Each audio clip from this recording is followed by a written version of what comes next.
Hello, hello to another short story. Today I have, well, what is it? Is it a classic ghost story, or is it a story about a classic ghost story, or is it a weird fiction story? You be the judge. Whatever it may be, here is Ambrose Bierce's A Diagnosis of Death.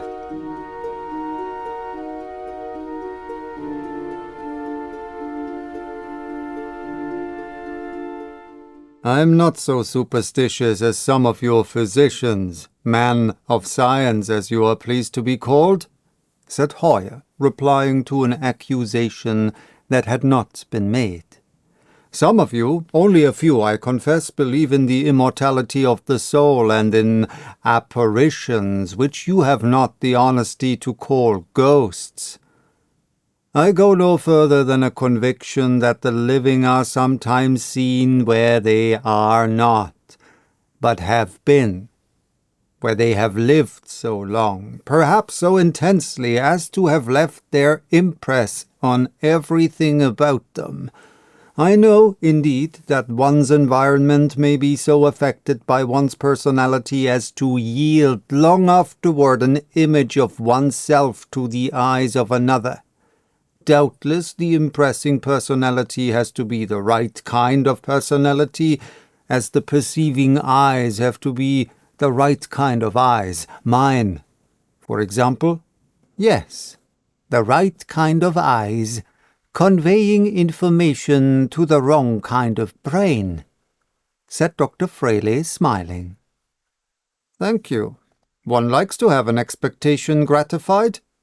That is about the reply that I supposed you would have the civility to make. Pardon me, but you say that you know. That is a good deal to say, don't you think? Perhaps you will not mind the trouble of saying how you learned. You will call it an hallucination, Hoyer said, but that does not matter.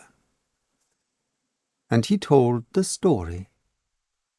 Last summer I went, as you know, to pass the hot weather term in the town of Meridian.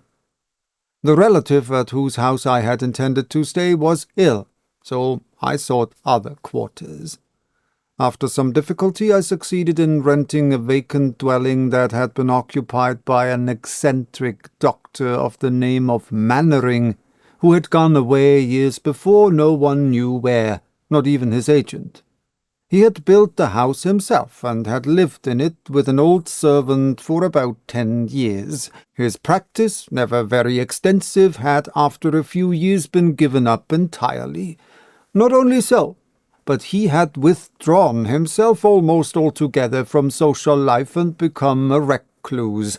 I was told by the village doctor, about the only person with whom he held any relations, that during his retirement he had devoted himself to a single line of study, the result of which he had expounded in a book that did not commend itself to the approval of his professional brethren, who indeed considered him not entirely sane. I have not seen the book, and cannot now recall the title of it, but I am told that it expounded a rather startling theory. He held that it was possible, in the case of many a person in good health, to forecast his death with precision, several months in advance of the event. The limit, I think, was 18 months. There were local tales of his having exerted his powers of prognosis, or perhaps you would say diagnosis. And it was said that in every instance the person whose friends he had warned had died suddenly, at the appointed time, and from no assignable cause. All this, however, has nothing to do with what I have to tell. I thought it might amuse you, as a physician. The house was furnished just as he had lived in it. It was a rather gloomy dwelling for one who was neither a recluse nor a student, and I think it gave something of its character to me. Perhaps some of its former occupant's character, for always I felt in it a certain melancholy that was not in my natural disposition, nor, I think, due to loneliness. I had no servants that slept in the house, but I have always been, as you know, rather fond of my own society, being much addicted to reading, though little to study. Whatever was the cause, the effect was dejection, and a sense of impending evil. This was especially so in Dr. Mannering's study.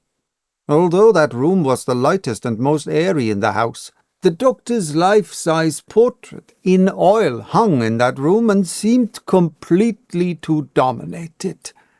There was nothing unusual in the picture. The man was evidently rather good-looking, about 50 years old, with iron-grey hair, a smooth-shaven face, and dark, serious eyes. Something in the picture always drew and held my attention. The man's appearance became familiar to me and rather haunted me. One evening I was passing through his room to my bedroom with a lamp. There is no gas in Meridian. I stopped, as usual, before the portrait, which seemed in the lamplight to have a new expression. Not easily named, but distinctly uncanny. It interested, but did not disturb me. I moved the lamp from one side to the other and observed the effects of the altered light. While so engaged, I felt an impulse to turn round. As I did so, I saw a man moving across the room directly toward me. As soon as he came near enough for the lamplight to illuminate the face, I saw Dr. Mannering himself.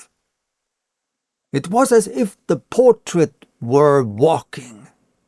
"I beg your pardon," I said somewhat coldly, "but if you knocked, I did not hear."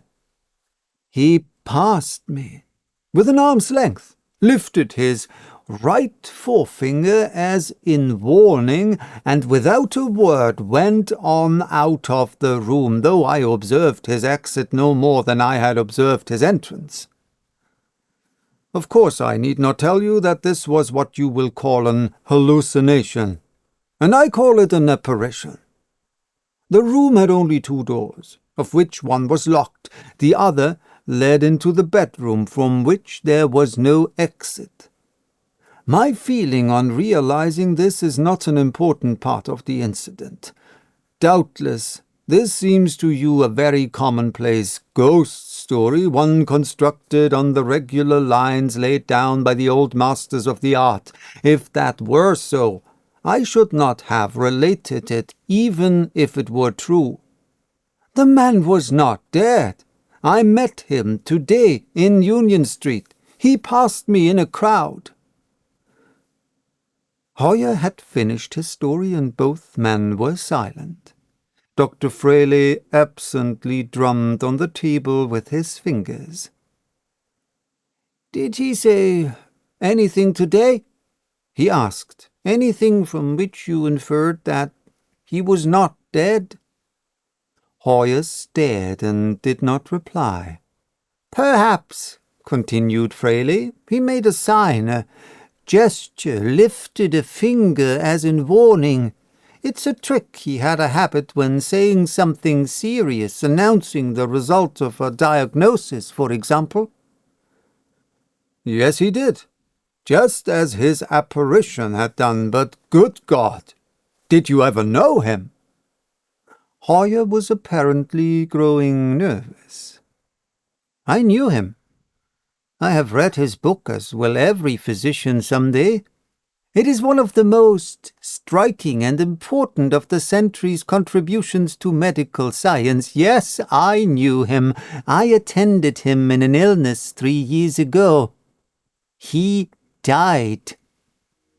Hoyer sprang from his chair, manifestly disturbed.